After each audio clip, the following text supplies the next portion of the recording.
नमस्कार दोस्तों। आज का प्रश्न है कि श्रीमद् भागवत गीता का पाठ कब करना चाहिए। और इसके बहुत सारे उत्तर आपको देखने को मिलता है। सुबह करना चाहिए, ब्रह्म मुहूर्त में करना चाहिए, सोने के पूर्व करना चाहिए, आसन पे करना चाहिए, कोई बोलता है कंबल के आसन पे करना चाहिए। क्या श्रीमद् भागवत गीता का पाठ पूजा स्थल पर ही करना चाहिए या कभी भी करना चाहिए?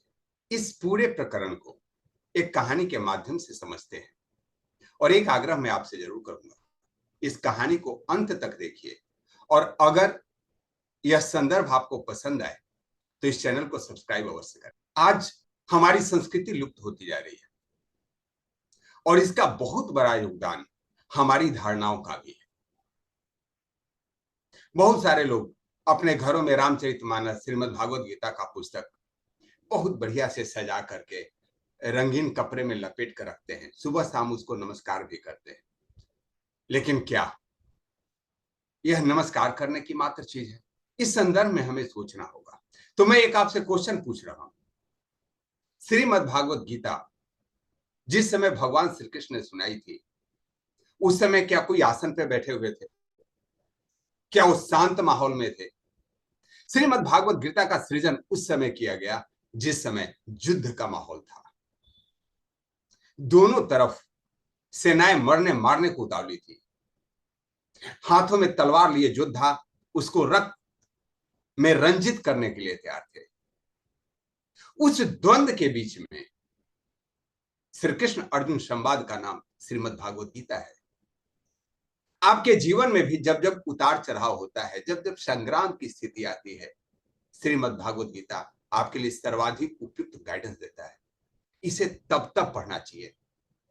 और अपनी संस्कृति की स्थिति क्या है, हम एक कहानी के माध्यम समझने की कोशिश करते। एक सेठ जी थे, दीपावली के समय अपने घर का साफ सफाई कर रहे थे। और हम लोग दीपावली में करते क्या है, घर में वह चीज जिसका उपयुक्त न हो रहा हो, आउटडेटेड हो गया हो, उसको बाहर फेंकते हैं, किसी जरूरतमंद को दे देते हैं या घर से बाहर निकाल रहे हैं। यही प्रकरण चल रहा है। और दीपावली में हम क्या करते हैं, उन चीजों का जिसका भविष्य में इस्तेमाल नहीं हो उसको बाहर निकाल देते हैं। अब उनके घर में एक खानदानी वीणा पड़ी हुई, कभी उनके दादा परदादा बजाया करते थे, लेकिन इनमें से किसी ने सीखा नहीं और वे कोने में पड़ा हुआ था। कुछ दिन तक उसके अंदर चमक बरकरार थी तो ड्राइंग हॉल में लोगों को दिखाने के लिए कहते थे वीणा वादक, और जब उसकी प्रदर्शनी करने लायक भी नहीं रहा तो घर के कोने में पड़ा हुआ था और एक जगह ले रहा था। अब बड़ा द्वंद्व चला साहब, इस वीणा का किया जाए। घर के परिवारों ने विवेचना की। पत्नी ने कहा, देखो जी, जिसकी थी वो तो चले गए, ये घर में आप रख रखे हो, इसकी आवश्यकता है क्या? तो घर में वोटिंग किया गया, नहीं इसकी तो कोई आवश्यकता नहीं है। कोई इसका बजाना जानता है क्या? बोला नहीं। बोला फिर क्या करना है, फेंक दो बाहर। कैसे फेंक दें, खानदानी आइटम है। फिर डिसाइड हुआ कि दिन में फेंकोगे तो बड़ी निंदा होगी, ऐसा करते हैं रात्रि में वो गांव के बाहर जो चौराहे है उस पे रख देते, किसी को पता भी नहीं चलेगा। और रात के अंधेरे में वह व्यक्ति अपने वीणा को वहां जाके रख देता। सुबह सुबह उस चौराहे पर एक भिखारी सो रहा था। जब वह जगा तो देखा वहां एक वीणा पड़ी। उसने सरस्वती माँ को नमस्कार किया, माँ तेरी बड़ी कृपा है, अब तो आपने हमें वीणा भी दे दिया, लोगों को मैं संगीत सुनाऊंगा और अपना प्रोफेशन तो ये भिक्षा वाला। और उसने वीणा बजाना शुरू किया।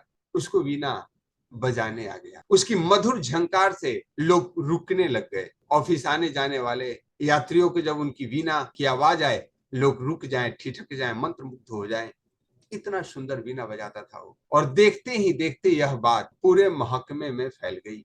एक भिखारी है, गजब का वीणा बजाता है। लोग उसको सुनने जाने लगे, बड़े बड़े प्रोग्राम होने लगे। अब यह बात वापस पहुंची उस व्यक्ति के घर में जिसकी वीणा थी। अब क्या होता है, वो बंदा ने कहना शुरू किया, वो जो वीणा बजा रहा है ना, वो मेरा है, वो मेरे दादाजी का था। आज भी हम यही कहते हैं। ये जो नीम का पेटेंट जो अमेरिका ने करा लिया ना, वो हमारे पूर्वज यूज करते थे। हल्दी हम लोग यूज करना जानते थे, पेटेंट कोई और करा। खैर, अब इस व्यक्ति को एक दिन हिम्मत आई, बोला भाई देखो, भिखारी को जाके बोला, ये जो वीणा यूज कर रहे हो ना, तुम गलती करो तो मेरी है।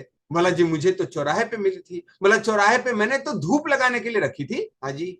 उसने बोला कोई बात नहीं, वो तो भिखारी था, ये लो आपका, अपना ले जाओ। लेके आ गए। मीडिया में बात फैली, अरे तो पुराने वीणा जो वादक थे, ये तो उनका यंत्र था।